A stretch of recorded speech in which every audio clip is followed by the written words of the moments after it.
the Tech Fiend, and going to be trying Crom to start this one off because a lot of the Royal players have been experimenting with Crom when facing off against the Steve players in Cumbre, and generally I think the Crom players are currently 2-1 in favor, but we'll see if it's 2-2 or maybe if I've just got the maths wrong. Well, yeah, well, what I've heard from this matchup, well, not the matchup, but the players' matchup, is that Mr. F, despite the circumstances of some of his matches today, like, you know, the day before we saw in the crew battle, he actually has a ton, and I mean a ton of practice against a character that is Steve because of Romeo Santos. They're from the same region. They practice a lot. So I feel like Hunter is like one of the favorites, like to get far, who isn't exactly like a known top player, right? Like last year, I think he's one of the players that placed the highest that wasn't top seed. My eye on Haunter as a potential pick for top 4, but ultimately it's actually Romeo Santos who's currently further up in brackets, still in winner's side. Oh, there's the minecart, just about survived there by Mr. F. Landing on the TNT, just manages to run to the left a little bit, but it put him in a bad spot for surviving that hit, but at least it was better than being on the right-hand side. Ultimately, Steve takes it away with that one. Haunter with a big lead. Okay, try him off stage. That's Town and City, you know, Crumbs and Roy's favorite stage to steal stocks. Like a great. That it? Talking about stealing Yeah, stocks. Hunter has been punishing Dan recoveries all weekend. Yeah, and this is a Even though it's stage. the Ike, it might be the Chrome, but he's been getting it consistently.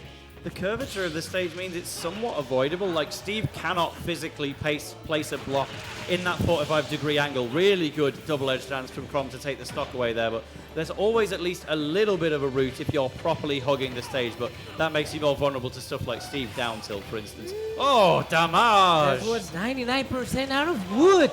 Only wood was enough to make 99% on the edge, and just hitting, you got attack after attack. In video games, that's what they call a combo. And that's what they call a stock. Yeah, that's what you call getting your head crushed. Giant anvil falling from the sky. Big win there for Haunter, who, again, was probably expected to have made it here on winner's side. Yep. Did have to go through the gauntlet and ultimately lost a set. Was a little bit low on the motivation against Mr. F, and let that one by. But this is his chance to make it even. You know, if he lost the Steve Crom matchup to Mr. F yesterday in a best of 3, now that you've got a best of 5, let's just take Crom and throw him away. We're in fake PS2, also known as Small Battlefield. It's called Small Battlefield because it's not even close as good of a stage as Battlefield, in my personal opinion. However, this was Mr. F's pick, so let's see why he did it.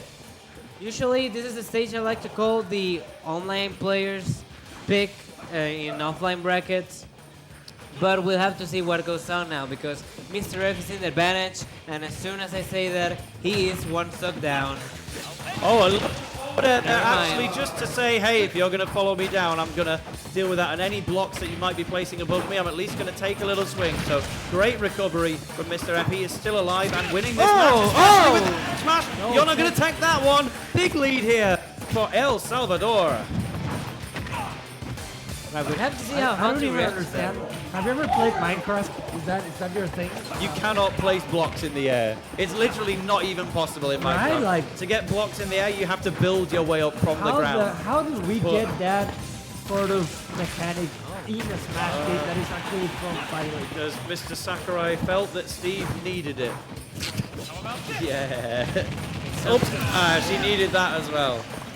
Sometimes Sakurai just thinks stuff. He believes them. And now we have to agree with them for how many years? 2-3 more years until we get an announcement of a new game? We'll see. Being very tight-lipped about anything happening at the moment, but down tilt, breaking up the pace. This has evened itself all the way back up, and that's honestly not very good for Mr. F. Does take that back air, breaks the weapon, but whoa! I honestly thought he was going to be willing to go for a stock trade there, because stock trades are almost always worth it with Steve because you're just minimizing the time that he can fight you with Diamond, but ultimately prioritized recovery to the stage himself and gets the kill afterwards. So maybe that was the right call. Yeah, it seems like the Chrome is actually working out. I'm surprised that we didn't get to see the Roy, but it seems that the counter thing is actually working.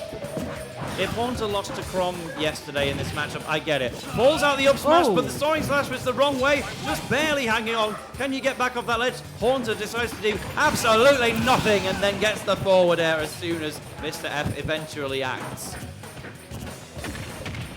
That's an iron combo. We're going to see Murray leads 69%. Nice. 84%. That could be dead. You are going to get some serious punish. Can you kill with Soaring Slash first? No, you can't. There was no doubt in my mind that Mr. F was double, triple dead, but there was still the chance that he could take Haunter out with him because Haunter just wasn't backing off.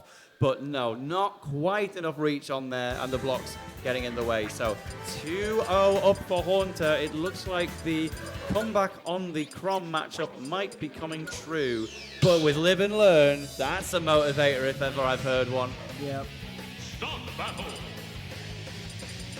So we're actually going to get the switch to Roy. The double switch. Well, wait. Pyra and Mythra coming out from Haunter, who obviously has to make the character pick first as the winner. He maybe announced it vocally, but when Pyra and Mythra was, I guess, announced, Mr. F made the decision to go to Roy. So, all right, Haunter wanted to show I'm not just a Steve, I can win with other paid DLC characters that are slightly overtuned. But I didn't say that out loud, did I?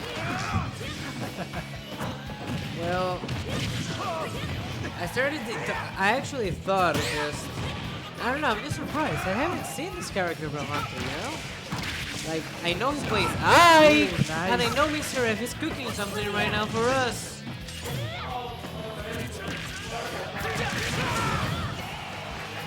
Oh, but Mythra and Pyra gonna be forced to recover. Roy gonna have a much easier time. But actually, that jab sent so high and getting away with it completely, Haunter. Yeah, this is a fact from MTCat. Actually, these freezes were in the top 100. I mean, I'm in the top 100 me gunners, so take of that what you will. We've got to mention that at least once if you're going to bring up the rankings. But there's the back air from Roy. But the thing was that these are not some very frequent. They actually exist in the meta. Yeah, it's enough to... Those rankings are a little weird because it's like it aggregates all of your character results, and then as long as you count as a main of that character, it blends them. Like, all of my B-Gunner results probably came from Rob, but it counted. But here in top 8, this is a big result for everybody. Here at a Lumi rank C tier, by making top 8, you've already made waves. This is the pretty much, in my mind, the Mr. F breakout. I have never seen this player before, but making it into top 8 and going so close with the Pyra Mythra of Haunter just is a pure testament to the quality here. We're in an off-stage situation that's gonna end on an on-stage situation that being fighting for, how do you say this? Stage control. See the switch to Mythra. I don't know what Hunter's thinking right now. Maybe he wants to get it in, try to get it faster. And that's going to do it with 2 forwards. They're going to give him the advantage of stage control, which is going to be enough to take this stock on a very cute way. To get the 2 frames into the offer and get this stock.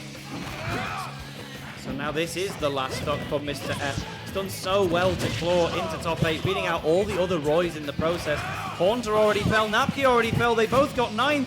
But you're here in 7th for a reason, but will you be bowing out in that exact position? Pyra putting you on death's door for a second. Okay, we see the switch to Mythra though, might be with the thinking that she's gonna take Roy to the percentage for death, but it's actually gonna take her to her own death.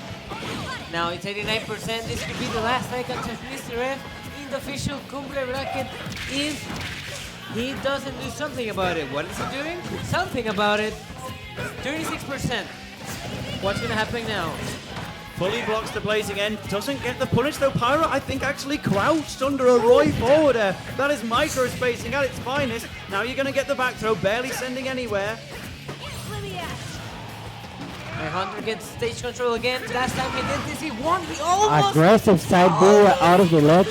Yeah, I think Mythra was doing a dash back F smash, but Mr. F sped up the completion of the double edge dance just to beat it out. Really good stuff, but 145, you can't last Yakult is forever. going to connect. Mr. F has been eliminated in 7th place, and Haunter moving on, but it wasn't all Steve, showing that the Pyra is super, super real. Yep. Bringing that out in the end of the game. That was a great start to top 8, if you ask me. Absolutely. It's good to see that Hunter is definitely keeping up with his seed. We were expecting to see him all the way through in a very deep position throughout the tournament, and he actually delivers that. And Mr. F with his sort of a surprise, but definitely looking like a player that deserves to be here. So very good start of match, and hang on that we got way more coming.